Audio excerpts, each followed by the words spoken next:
કાગળ છે. સરદારે વાંચ્યો આખું બધું.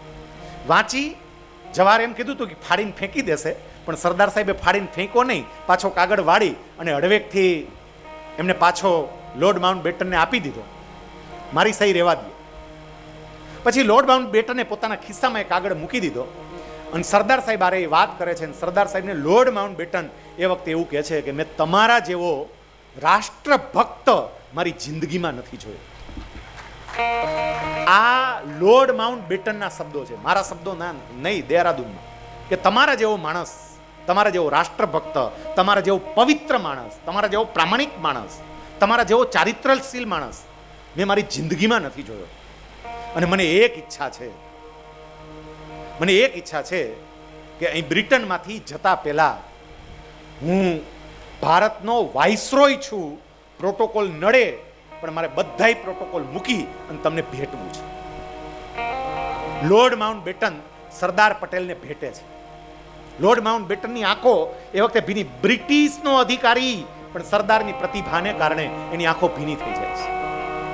સરદારે એનો હૃદયનો ભાવ અને 562 રજવાડાઓ એક થયા ને, એમાં લોર્ડ માઉન્ટ બેટન અને વીપી મેનન એ બંનેનો પણ ફાળો એટલો જ. સરદારે સામે ભરપૂર વખાણ કરે છે કે તમે મને બહુ મદદ કરી છે, તમે જો ન હોત તો આ 562 રજવાડાઓ એક કરવામાં મને સફળતા ના મળી. હું તમારો આભાર કોઈ રીતે માની શકું એમ નથી. અને મારે લાયક કાંઈ પણ સેવા હોય તો મને તમે ગમે ત્યારે કહેજો, આવું સરદાર કહે છે. સરદાર આવું બોલ્યા ને કે મારે લાયક ગમે તે સેવા હોય તો ગમે ત્યારે કહેજો. એટલે માઉન્ટ બેટન કે કરશો? સરદાર કે કરીશ.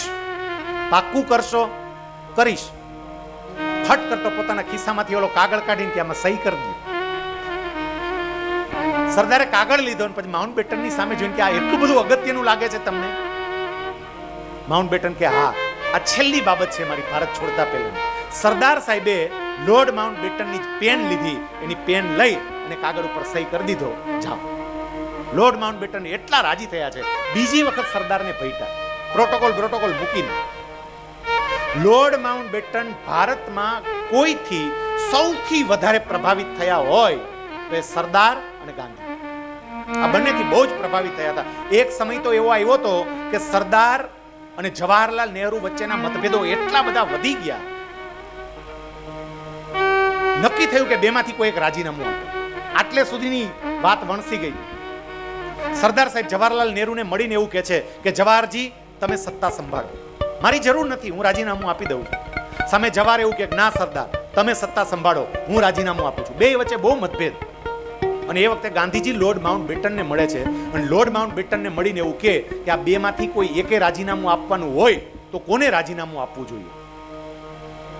લોર્ડ માઉન્ટ બેટન એવું કહે છે કે બંનેની જરૂર છે આ દેશને, ખરેખર બેયની જરૂર છે.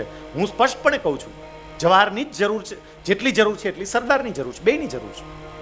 પણ હું તમને એટલું ચોક્કસ કહીને જાઉં, ગાંધીજીને કહે છે લોર્ડ માઉન્ટ બેટન, સરદાર વગર સરકાર નહીં ચાલે. આટલું હું તમને કહું, સરદાર વગર સરકાર નહીં ચાલે. એનો મતલબ પરોક્ષ તો એમ જ થઈ ગયો ને કે જવાહર રાજીનામું આપી દે ચાલશે, આ નહીં ચાલે. એ લોર્ડ માઉન્ટ બેટન પેલી હૈદરાબાદની સંધિના કાગળમાં સરદારની સહી લઈ અને દહેરાદૂનથી રાજી થતા થતા નીકળ્યા.